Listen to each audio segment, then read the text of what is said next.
Привет, ребята! Ну мы в Кочи.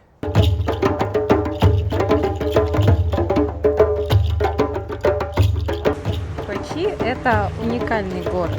Это Индия, которая в один прекрасный момент решила стать немножко Европой. Но потом передумала, и получилось такое классное хитросплетение из колониальной архитектуры и индийских пряностей.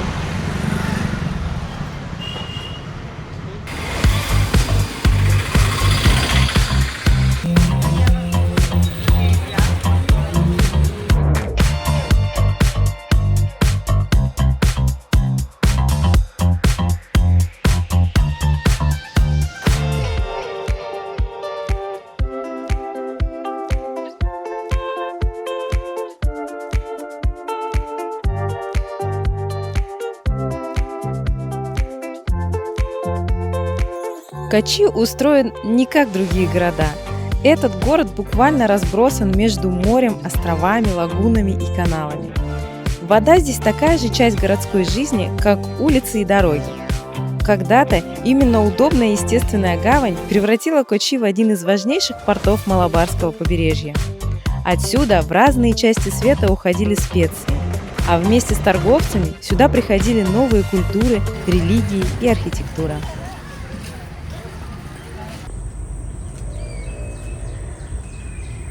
Мы на побережье в Кочи. Сидим вот на берегу вот такой реки, недалеко от Индийского океана. Заказали креветки вот такие острющие. Какая-то жареная рыба мелкая, вот такая, типа анчоусов. Кальмары. Все очень остро, сил нету есть. Мы тренировались целый месяц. По северу Индии ездили, ели остро, думали, что уже натренировались. Оказалось, не тут-то было вообще. Оказывается, здесь такая острота, к которой мы совершенно не готовы. Вот, ну и кухня настолько другая, ощущение, что ты просто приехал в совершенно другую страну. Ничего общего. Нет ни ласси, которые мы уже успели полюбить. Масалы чая нет. Еще не успели перевести, из чего этот напиток, но как производители утверждают, что он не содержит добавленного сахара, полностью подходит всяким диабетикам и так далее. Вкусно, но что это, мы не знаем. Вилок нет. Нет вилок, нам дали ложки. Нет вилок, да.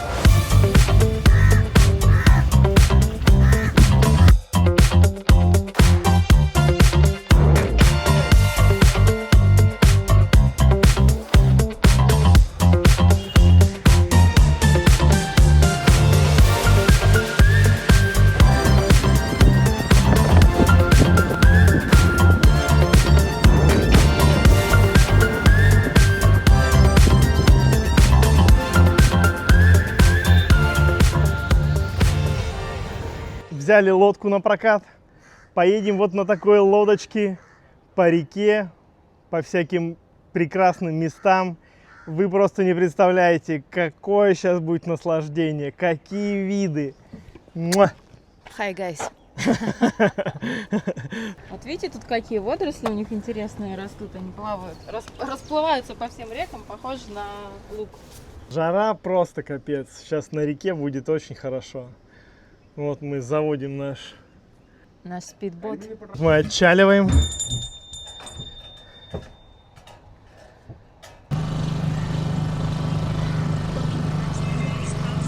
Выбираемся сквозь водоросли. Как мотор гребет, непонятно. Отсюда стартанули. Ну и все. Развлечение пошло.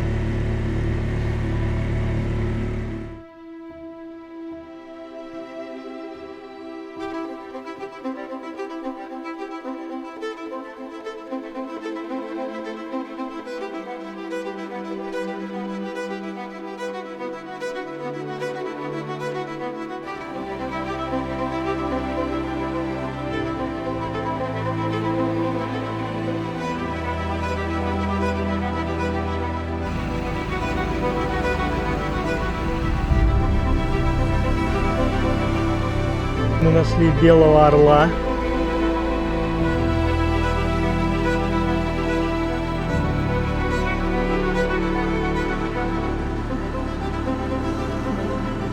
На лодочках всегда очень хорошо. Здесь, конечно, особая атмосфера, эти водоросли. Сейчас будут рыбацкие сети китайские, будем их близко смотреть, проезжать. Вообще отлично. Вот удивительные мангровые деревья. Берут и растут в соленой воде.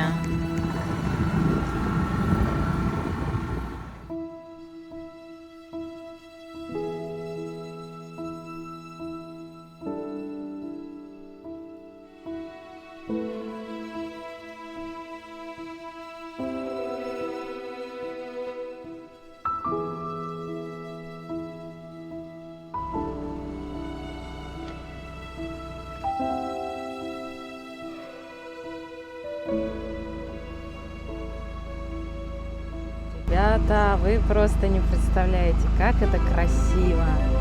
Мангровые леса, вот эти каналы.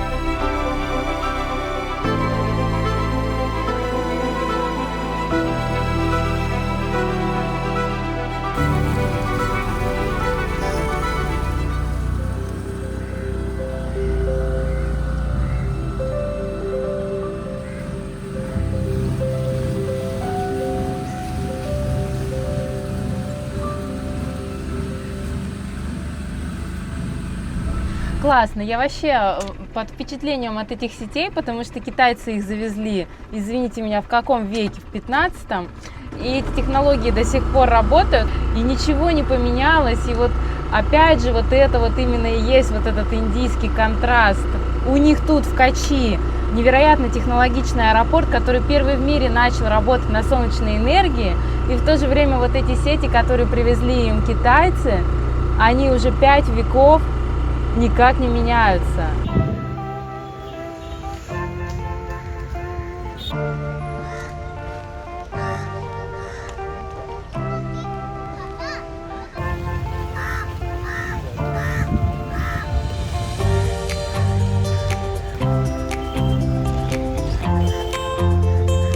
Ох, плещется кто-то.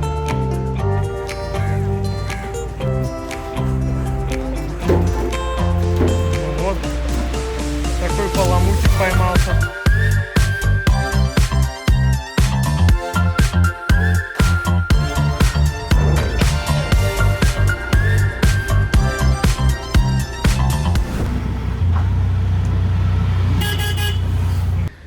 Так, ну у нас водитель привез нас на постирочную местную. Вот так сушится бельишко на улице. Здесь они стирают и гладят. Да, говорит, что засовывают веревки, нету никаких прищепок, так и сушат. Ну и сюда приносят белье со всех отелей, вот видно по полотенцам. Просто одежду приносят. В общем, это самая огромная прачечная в Кочи. Конечно, не такая большая, как в Мумбаи, но тем не менее. Ну, так, бечевочку накрутили, раз туда подсунули, и все. Ну и что самое интересное, здесь только исключительно ручная стирка, никаких машинок. Руками постирали, развесили, потом пешком разгладили. Никакой автоматики.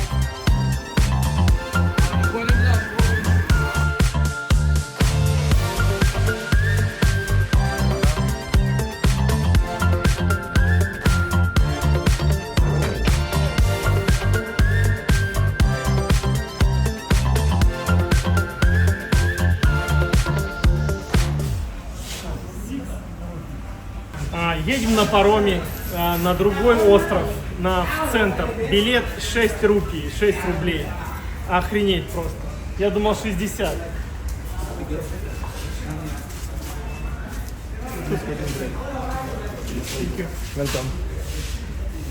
Ну это получается как речной трамвайчик. Как в Бангкоке. Двери не закрывают на случай эвакуации.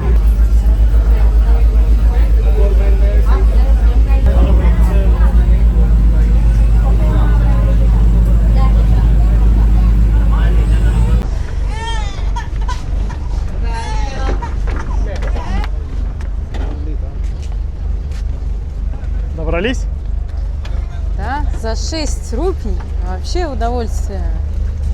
На Пока, 500. пока ехали, стемнело, ехали что-то минут, наверное, 30. Ну, где-то да. Очень медленный паром, но недорогой. Ну, я думаю, что днем вообще хорошо прокатиться. Приехали вот на такой скромный вокзал речной.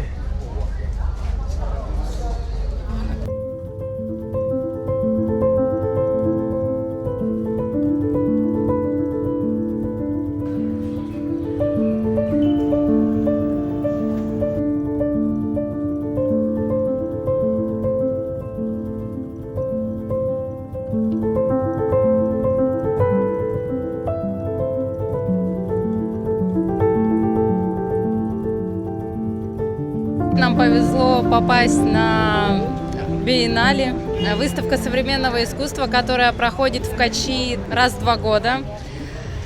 Здесь представлено современное искусство, которое очень интересно, но, как всегда, ничего не понятно. Посетить стоит, место красивое, очень красивые павильоны. Один выполнен в виде сарая, амбара такого. Потом еще одно белоснежное здание прямо на берегу Индийского океана.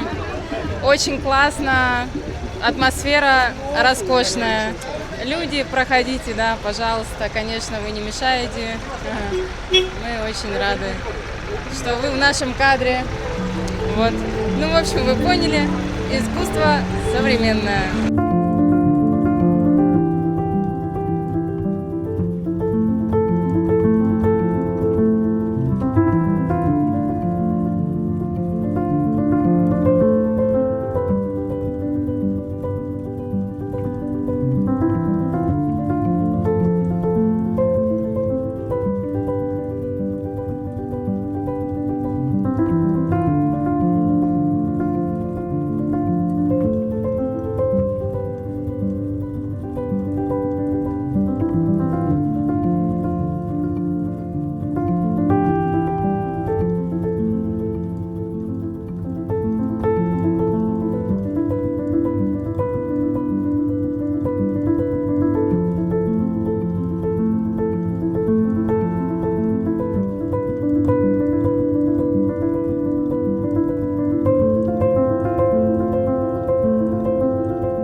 Это биеннале проходит практически по всему городу, ну, историческому, скажем так, центру.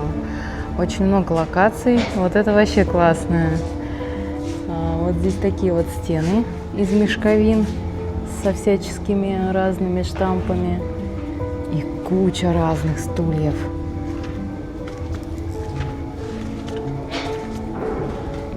Ну как стульчики, Андрюш? Ох, стулья вообще интересные. Это крупнейшее биеннале современного искусства в Индии. Современное искусство, оно всегда вызывает вообще массу недоумений, что это вообще такое, что это было и почему все это вообще люди приходят смотреть. Вот. Но все равно это очень интересно. И вот лично я очень люблю современное искусство и вам рекомендую.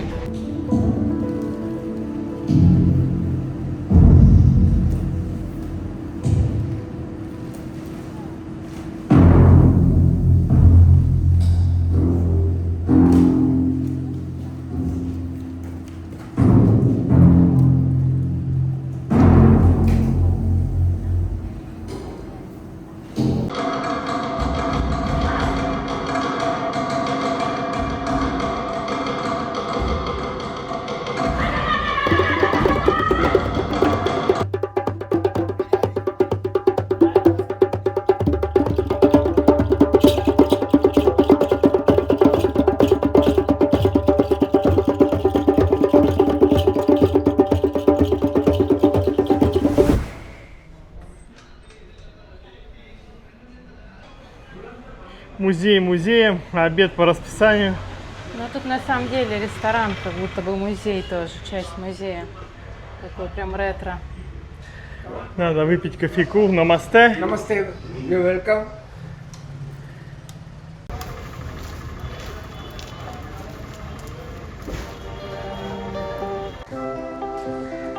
Нравится? Да, ну жарко, конечно. 32 все-таки. Еще и индекс 8. Да, ну вот по тенечку вообще хорошо. Просто вручную расписываю стены портретами простых индусов. Может, не простых. Намасте.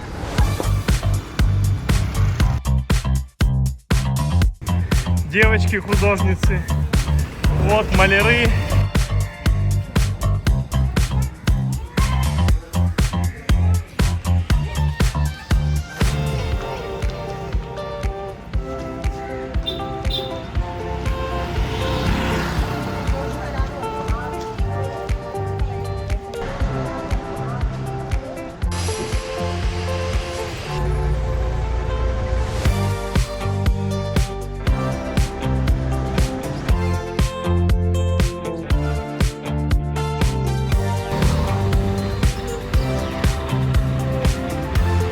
И здесь растет сандал, а это значит, что мы покупаем опять сандаловое масло.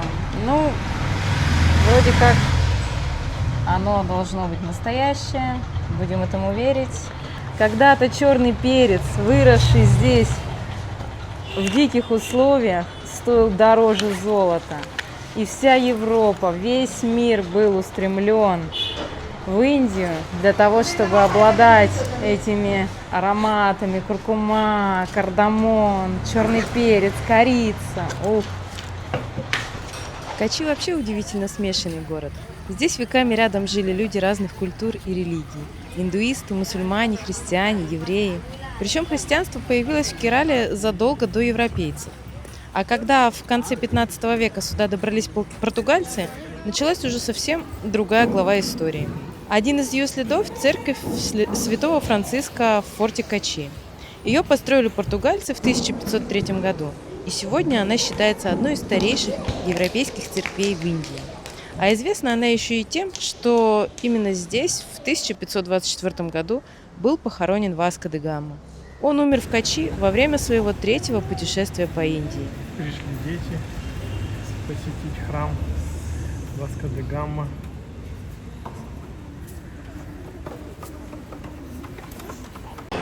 Ребята, ну мы в большом торговом центре Качина. Здесь фудкорт. Сейчас я вам покажу еду. Смотрите, вот сколько курицы. Барбекю чикен, всякое разное. Есть вот биф, есть даже ливер, пожалуйста. Вот так вот это все выглядит. Ну вот, ребят, посмотрите, что у нас на тарелке. Говядина. Это говядина. А все почему? Второй день в Керале. Керала. Все, другая Индия, другая. Регион, где корова не такое священное животное, как на севере, а просто животное, которое можно съесть. Ну как говядинка? Отличная. Ох, прям 2 месяца. А у меня вот цезарь с курочкой. Нашли самый крутой супермаркет в Керале. Здесь уже рыба вся замаринованная, очищенная. Это цены в рублях. Чуть дешевле рубля даже. Ну вот такой богатый ассортимент на море, ребята. Чищенные, главное, креветки 369, а не чищенные 760 зеленые. Вот такие гигантские креветки, вот 599 зелененькие. Туна стейк 400 килограмм. Мясной отдел. Все, что полагается. Ноги, какие-то всеразличные ноги. Господи, чьи это ноги? Баранов. Но Вот, мы и должны баранина. заметить, что это самый первый магазин в Индии такого уровня. Мы не видели такого вообще, уже забыли, что такое бывает. Все, можно оставаться в Керале, жить. 100% вообще. Продуктовая корзина, топчик просто. Так, О, смотри, курица у них сразу без шкуры продается. без шкуры, да. Интересно. Молодцы. А что это не Ну, так? вон со шкурой продается, это Не, без ну это, шкуры. конечно, очень удобно. Чикен филе, бонфиле 410, 480. Говяжий фарш 420. Просто говядина 410. Вот такие куски говядины по 530 за кило. Ну вот вам новогоднего настроения. Стравбери Сантос. А вот елки. Ну этот супермаркет, конечно, нас удивил. Чего только нету. Готовая еда. Целая гора. Вот салаты какие-то. Гуава салат.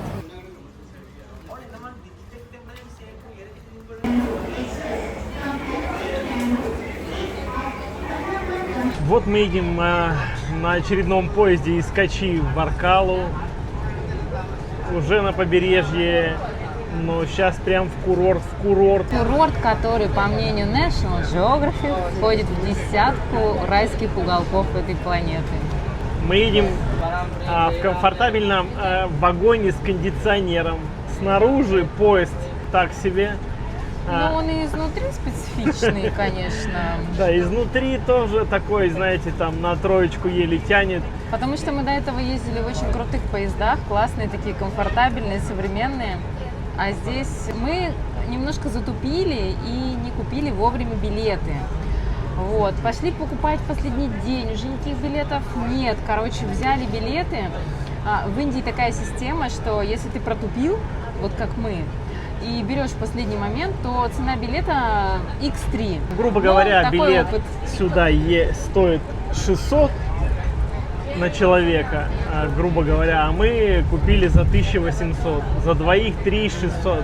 Просто для Индии это космические деньги какие-то. Мне кажется, там все ошалили, кто за нами в очереди стоял, что мы за такие деньги собираемся на поезде ехать. Но у нас на самом деле особо-то и варианта не было. Нет. Вот, нам надо было уезжать. А вообще в эту же поездку можно классом другим уехать вообще, ну и за 100 рублей найти билет. Но мы, это тот класс, когда все лезут в вагон, из вагонов торчат. Вот, ну, это вот Да, такой класс. где нету места конкретного, где на сидушке сидят 5 человек, и тебе надо занять место, успеть. Больше всего Качи удивил нас тем, что показал еще одну, совершенно неожиданную Индию. Мы уже привыкли к ее шуму, хаосу, рынкам, храмам и невероятному количеству людей. А здесь вдруг оказались тихие зеленые каналы, по которым можно часами плыть среди пальм и просто наслаждаться этой тишиной. А потом современное искусство, огромное биеннале, галереи прямо посреди старого города. И вот с Индией у нас так постоянно. Только думаешь, что уже все понял, какая она. Приезжаешь в новый город, и она снова совсем другая. Так что мы едем дальше, посмотрим, какой Индия окажется в следующий раз.